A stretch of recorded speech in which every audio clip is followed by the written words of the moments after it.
Channel है भीमाल हलचल, तो इसको ज़्यादा से ज़्यादा लाइक और सब्सक्राइब।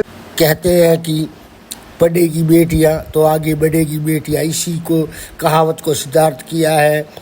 आप कह सकते हैं कि हमारे राजस्थान की लाडली, जो कि हमारे खास करके जोधपुर संभाग के लिए बहुत ही बड़ी बात है कि वो अमेरिका में जा कर के पायलट का सर्टिफिकेट प्राप्त न केवल किया बल्कि उन्होंने खुद के वीडियो जो है मतलब जो जहाज है उनको उड़ाते हुए पोस्ट किया। माली आयशा पुत्री श्री जेठाराम जी जो कि बालोतरा के हैं और अभी सूरत में उनका कारोबार है, और उन्हीं की बेटी ने अमेरिका में जा कर के जो डिग्री प्राप्त की है पायलट की, जो कि ये देख सकते हैं इस फाइटर नहीं कह सकते, जहाज को उड़ा रही है।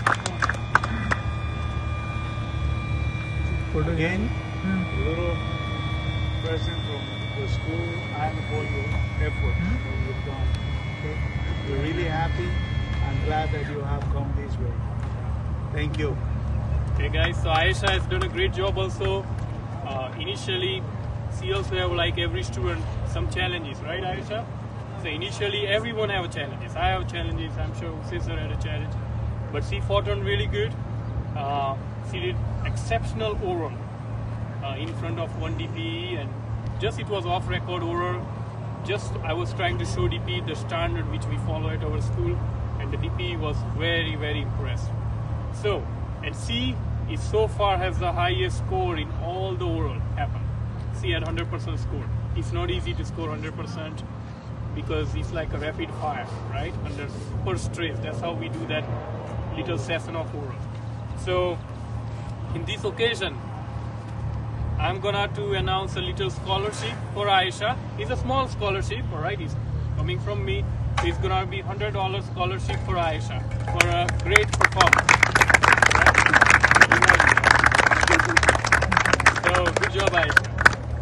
तो ऐसी तालियों की गिड़गिड़ाहट सुन करके न केवल के उनके माता पिता का भी गर्भ से सेना सोड़ा होता है, बल्कि आप कह सकते हैं मातृशक्ति माता का भी ये गर्भ से सोड़ा करने लायक, और ख़ास करके हमारे जो पिछड़े पश्चिमी राजस्थान के इलाके उनके लिए तो ये बहुत और बहुत ही बड़ी बात है कि एक बेटी जा कर के अमेरिका में डिग्री हासिल करती है, और वो भी पायलट की। जैसे कि हम सभी को पता है कि खास करके माली समाज जो लगभग पिछड़ा हुआ माना जाता है पढ़ाई अर्थात शिक्षा के मामले में, पैसे के मामले में नहीं, क्योंकि हमेशा ही राजस्थानियों में जो माली हो, सैनी हो, व अन्य जातियाँ हो जो कि अन्य प्रदेशों में जा कर के अपना कारोबार करती है, रोजगार खुद प्राप्त करती न केवल बल्कि वहाँ की जनता तक को भी रोजगार देती है। तो ये तो हमारी एक धौंस है, पर जो कुछ शिक्षा के क्षेत्र में कमी है वो माननी पड़ेगी हमें सभी को। परंतु एक बात ध्यान रखनी चाहिए कि हमारी बेटियों को भी खूब पढ़ाना चाहिए, हाँ बिल्कुल पढ़ाना चाहिए, परंतु संस्कार के साथ, रहन सहन के साथ उनकी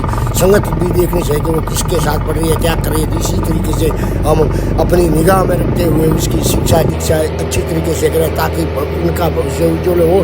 न केवल आप जो माँ बाप हैं, माता पिता, उनका भी नाम रोशन होगा, 27 पीढ़ियों का नाम रोशन होगा, न केवल अपनी जाति की बल्कि अपने नारी शक्ति और कह सकते हैं देश भर में ये नाम रोशन करने की बात कहेंगे। क्योंकि हमारे देश में वैसे भी पायलट मात्र जो कि उड़ाने वाले हैं, जो बोइंग हो या अन्य छोटे मोटे विमान हो, उनको उड़ाने को लेकर के भारी कमी है पायलटों की। इसी कमी को लेकर हम कुछ कहा जाए तो पायलटों के बारे में ऐसा आप सोच सकते हैं कि लगभग 60% पायलट है वो भारत के खुद के न होकर के जो कि फ्लाइटें हैं वो विदेशी पायलट ही फ्लाइटें चलाते हैं, जैसा कि अक्सर हम हवाई सफ़र के दौरान ये देखने में आता है, और उनका जो कि नाम अनाउंस होता है कि फला फला फ्लाइट ऑफिसर और वो है। तो हम खुद भी जानते हैं कि क्या हालत है हमारे देश की, खास करके पायलटों की। इसके बारे में हमें आगे बढ़ने की जरूरत है। जैसे कि कमी डॉक्टरों की है तो उसी तरीके से परफेक्टली पायलट की है, और इसी कमी को हम अगर बेटियों को भी बढ़ाकर आगे बढ़ाएं और बेटों को भी पढ़ाएं और शिक्षा के क्षेत्र में ज़्यादा ध्यान दें तो बिल्कुल कल्याणकारी होगा। क्योंकि आने वाले समय में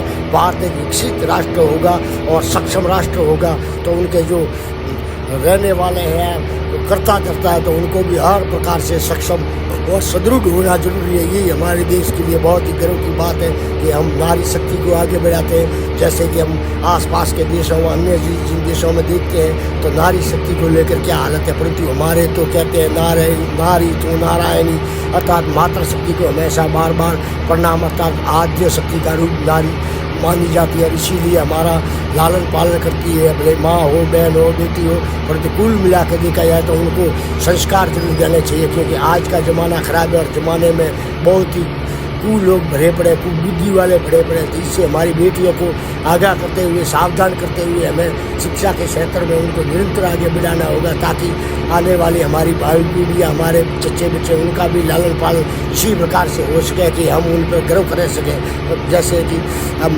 कह सकते हैं कि ये आशा ने जो सर्टिफिकेट प्राप्त किया है पायलट का, तो उनको समय समय के साथ कुल मिला के देखा जाए तो जितनी पायलट का अनुभव होता है, जितने घंटों की उड़ान का अनुभव होता है, उसी प्रकार से उसकी ग्रेड भी होती है। तो आगे बढ़ करके इनको रिकॉर्ड बनाना होगा, यानी कि लमसम 1200, 1500, 1600 घंटे के जो कि कमर्शियल विमान है उनको उड़ाना होगा। उसी के बाद में वो बड़ी अच्छी रैंक में आएगी। वैसे ही जैसा कि यहाँ पर जहाँ पर सर्टिफिकेट दिया गया था वहाँ पर भी इनकी पूरी हर रैंक, हर चीज़ में प्रशंसा की गई थी। वैसे कि हम को अंग्रेजी इतनी आती नहीं, परंतु हम बिल्कुल ही भाव और भावना कुछ न कुछ तो जरूर समझते हैं, क्योंकि हम तो संस्कृत के प्रकांड पंडित है, तो अंग्रेजी की क्या औकात है। देखते रहे भीमलाल हलचल, वह आगे से आगे शेयर करना न भूलें, वह पूरा का पूरा वीडियो देखें।